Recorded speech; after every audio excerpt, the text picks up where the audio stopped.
German things my boyfriend does, American girlfriend perspective. Interested to see what we got with this and see what kind of things only Germans do. Before we do get to this, appreciate if you guys can hit that subscribe button. And yeah, let's see what we got. What's up, everyone? My name is Deanna from our channel DeFeedTV, and in this video today, I wanted to do something a little different. Phil, my boyfriend, is from Germany. Phil and I have been traveling throughout Southeast Asia together. We visited Germany last year for the very first time, and there are a few things that I've realized are a little German that he does. I don't know, we're not trying to stereotype anyone here. So in this video, I wanted to talk about things my German boyfriend does from an American perspective. I'm interested. All right, so here's the German. Hello.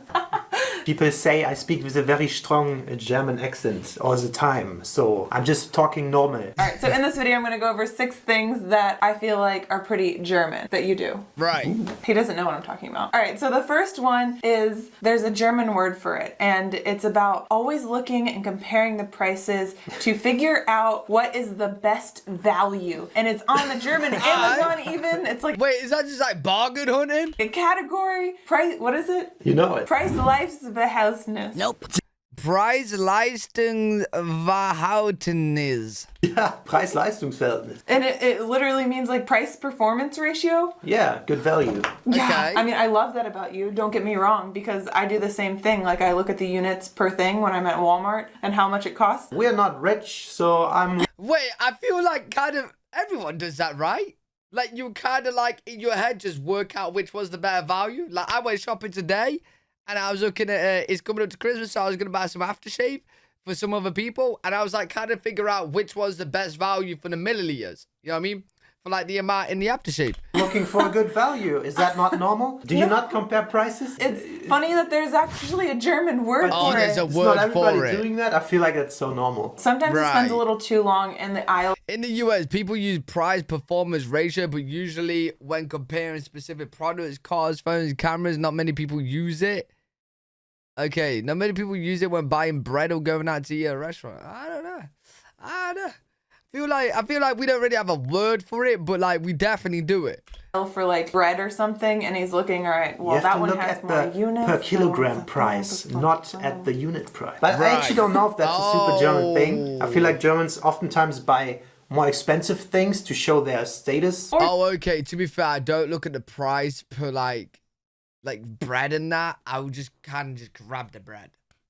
But, you know, sure. People want to get the best value for anything. Just because you assume that quality is associated with more expensive items. Yeah, so, but I think a good amount does that. Yeah, if you're German, let us know. But I've read it. German? I've looked up in the German Amazon, and that word, Preis-Leistungsverhältnis, has been used so many times. Interesting. Every review about some products, like I'm thinking about computers or whatever, mostly has a category of that. You always have a winner of that review or the test, like the best thing, and then they always have a Preis-Leistungsverhältnis-Sieger, a winner of the price-performance ratio. Okay. That's usually the way to go. I like it. All right, so my next point is something that I've learned when we were traveling around the world together, because in America, there's always an additional tax and tip that is not included in the price, and you have to know to include 10%, 20%, 25% in the price that's given. He hates this. Yes. We were in Bali and their menu would say... Yeah, I can't lie. To be fair, that would trip me out as well.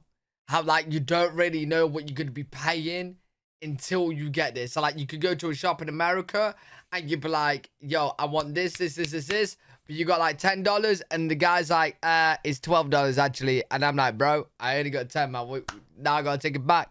Sometimes at the bottom that there's a government tax and a service fee included after the fact. He thinks it's a lie. He thinks that you were lying to him and that you were cheating him. If it says $15, it better be $15. And if an additional 25% is added on top of that, he gets so mad. I completely understand you, but growing up in America where tipping culture is like just you have to. Oh, we have a tipping culture. But if I go to the supermarket and it says this candy bar is $1.99 and I go with my $2 to the checkout and then the woman says, thank you, that's $2.17. I was like, why? They're adding the tax afterwards. But if I have a limited amount of money, imagine like a kid, I have my... No, to be fair though, like either way you're still paying the tax. It's just that ours is included in the price before.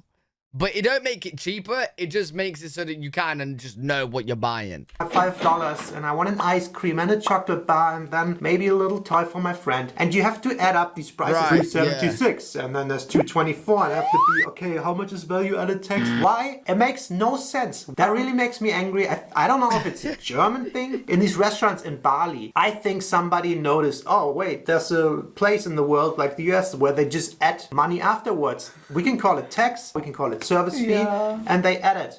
We might write it on a menu, we might not, and it's not even conform. Like it's not like all of them do that. It's not uniform, yeah. Okay. Some of them do it. You go next door, they don't do it, and it just feels like they're cheating you. They charge 7. They add a shitload of weird percentages, and I charge 9 in the end. And I rather had them telling me it's 9 and not feel like scammed and come back there than doing that. It is kind of trippy because like in the UK and Germany as well, like we just know the price before actually buying that thing. Whereas like it is kind of like, yeah, because a lot of people decide on what they're gonna buy on the price it is currently, not like what it's gonna be, you know what I mean? So yeah, for us it is a little bit confusing.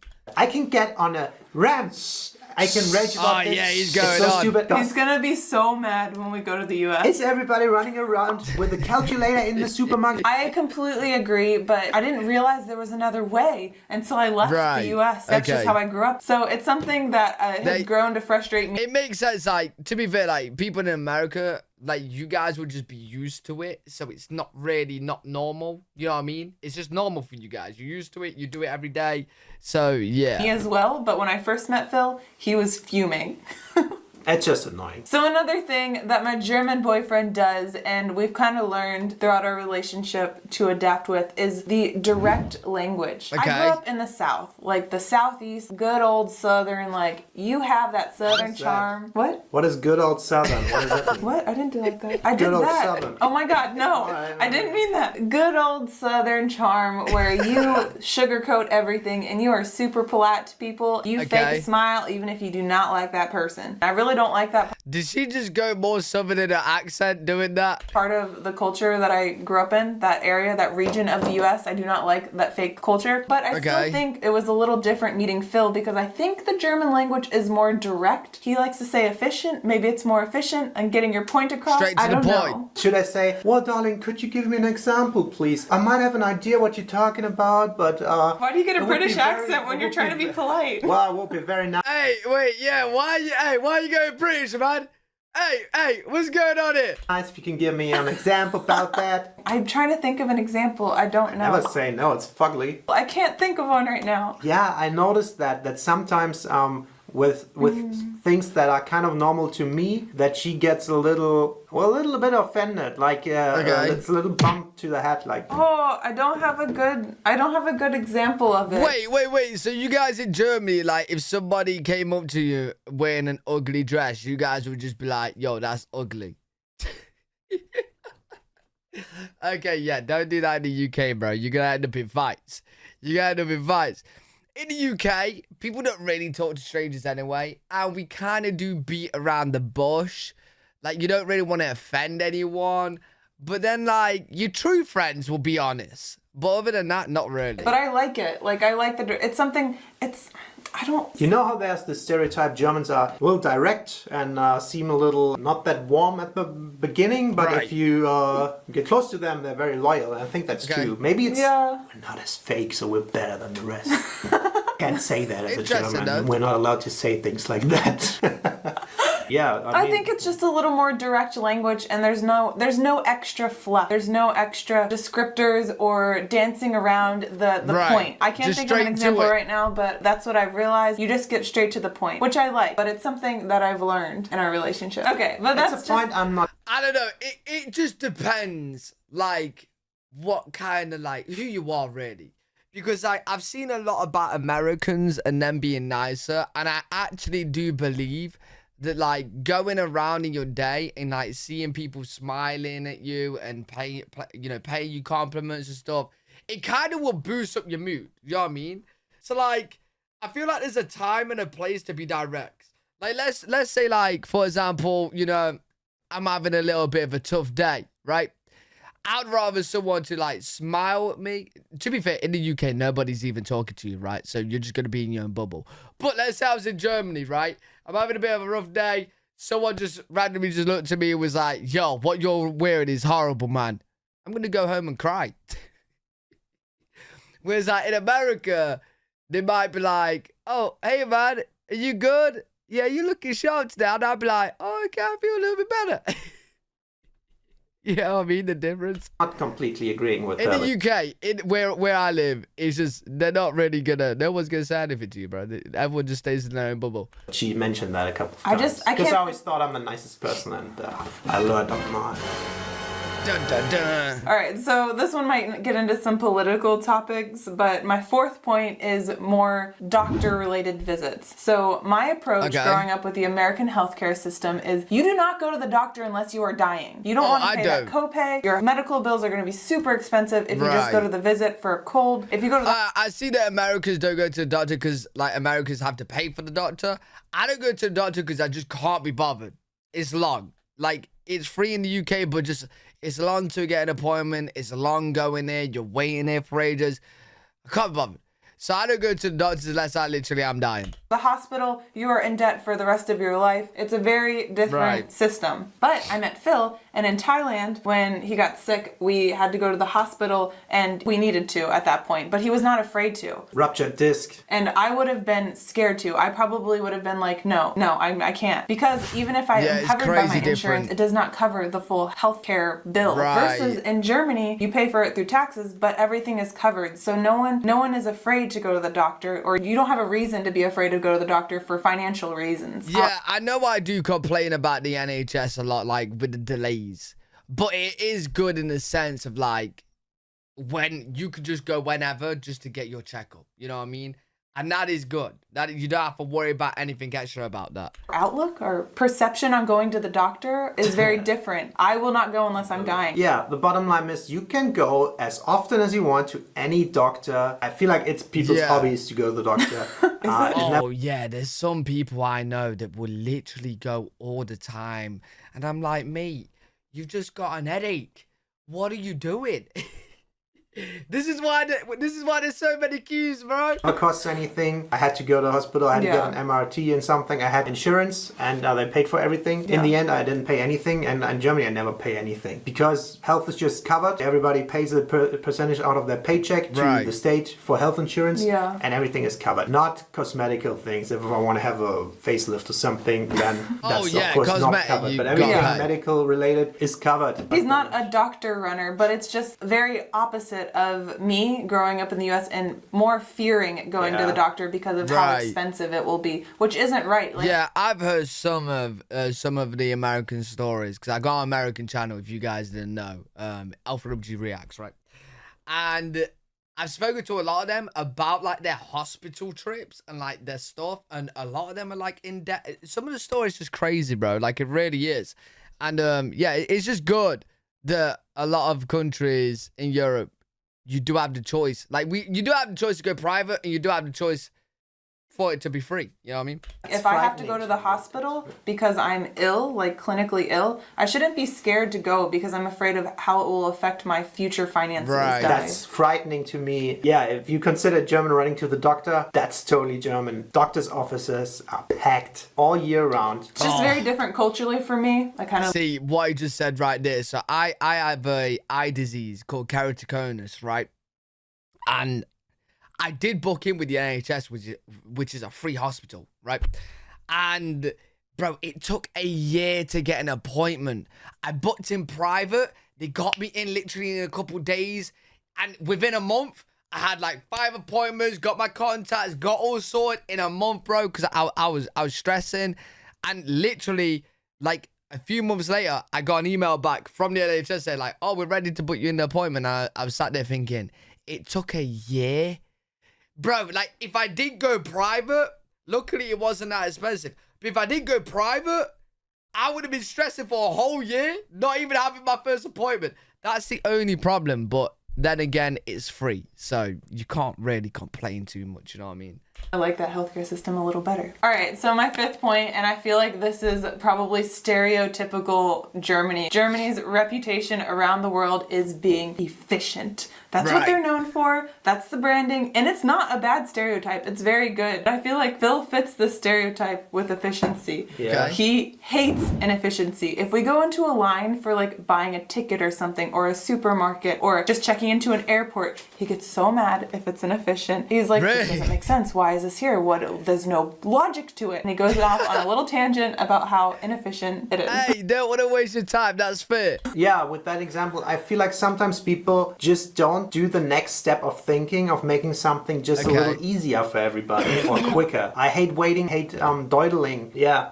Same. Don't like waiting. I love that about you because I feel like I'm the same way, just maybe not to that extent. What is different is that he points out every inefficiency to me. And so that's why I'm so much more conscious of it if it's She doesn't like if I point something out that she's doing that's not efficient, right? Likewise. Just because you're German doesn't mean everything you do is efficient. That's true, yeah. It's a different culture. Yeah. But I've noticed I don't know if it's a stereotype. Efficiency is probably, on average, is efficiency a stereotype? Probably pretty true. All right, so my last point is something that we both do. It's a little weird, but we kind of both hide our identities when we travel. What I mean by that is we don't advertise. I don't run around with an American flag saying that I'm American. He doesn't go around. Oh, you don't need to. You don't need to. Trust me, Americans, you don't need to. As soon as you speak, everybody knows you're American. I'm telling you right now. Literally, I hear stories from people in the UK, and they're like, oh, yeah, there was a American couple like a few tables away from me. As soon as they started talking, like your accent is just so recognizable. And same with German, to be fair. German accent is a very strong accent. But American accent is so recognizable because of like movies and TV shows. As soon as you hear an American accent, boom, you know it's American. Around saying, Ich bin Deutsch. But then again, every accent is kind of like that, right? A lot of people would say you'll probably be able to recognize a British accent straight away. Actually, you might confuse it with Australian. I get that a lot. All right. Yeah. Especially for Germany and America, people have very strong opinions about the country, either good or bad. Okay. You know, some people love it and some people hate the country. It really just depends. And so it's not something that we go around advertising. We kind of hide our identities. Also, you can't like tell, I mean, maybe you can tell by looking at some of us, but you can't really always tell unless we start speaking or something. I think I do, yeah. I don't know if that's German. I think it's not German, but something I do, that's true. I'm very curious what the perception of Germany is from an American standpoint. If it's like, yeah, Germany efficiency, like the motor of Europe, or is it still the Nazis over there? I experienced that a couple of times, so if I'm meeting somebody or if I just have a brief encounter with somebody, I feel like there's no reason for me to let them know. I feel like if you think of Germany in that bad way, mate, you are stuck in olden times, bro. The only German clash that British people have with Germany now that I know of is football. Where like Britain and England and Germany are like rivals with football. And I love winding people up in the UK, bro. Because I actually really like the German football team. I actually think you guys, I actually just love the way you play. You score a lot of goals and it's entertaining, right? So I love winding people up. But yeah, that's the biggest clash that we have. And you Germans as well that support football or watch football, you guys will know the rivalry that we have with each other. But yeah, interesting. Where I'm from, so I feel like Germany, everybody just goes immediately to dark places with their minds. But then again, for example, I met a lot of cool Indian people, or in Southeast Asia, they were, hey, Germany, BMW. Oh no, yeah. I feel like a lot of people are less negative about Germany now, especially like the younger generation and people that I talk to. Like, for example, if someone's gonna ask me, what do you think about Germany? I'm thinking football team. I'm thinking, yeah, cars. I'm thinking, I'm definitely thinking drinking beer. Drinking beer, 100%. And Oktoberfest and Christmas markets, stuff like that. So yeah. Football, what is your favorite football club and stuff like that. So that was surprising to me, but in general, I'm a little holding that back a little bit. And I think, in contrary to what the people on the internet say, I think non-natives have a hard time pointing out my accent, so they don't know immediately that I'm from Germany. You could be Swedish. I could be everything. People look whatever. And for you, same thing. You don't. I don't know. To me, he's got a very strong German accent. To me. But then again, I really like the German accent in German language, so I could probably point out a little bit easier. Racially American. ambiguous, unless I start speaking. But overall, it's not that we're ashamed of where we're from. I am super thankful that I was born in the US. It's allowed so many opportunities. It's just that it's not something that we go around advertising. Yeah, I think nobody should be too proud where they're from. You can't influence that, and you should not be too sad about it. All right, I'm European. All right, so those are kind of just things that I've noticed throughout, and especially coming back into Germany our second time around and traveling with you and seeing you in different countries. Well, you missed so many awesome things. Like, he's super smart, he's super good looking all the time, he's super humble all the time, and he cooks awesome food for me all the time, he cares for me. Those are next all, video, part 2. Those are all true. Part 2. They're all true. They would definitely be on the next video. But yes, we just wanted to make a video on that because I wanted. Yo, there we go though. Interesting things that only a German boyfriend does. Let me know what you guys think in the comment section. If you guys enjoyed, make sure you thumbs up, subscribe for more content. Live every single day on twitch.tv/L3WG. If you guys want to check me out there, I'll see you on the next one. Peace.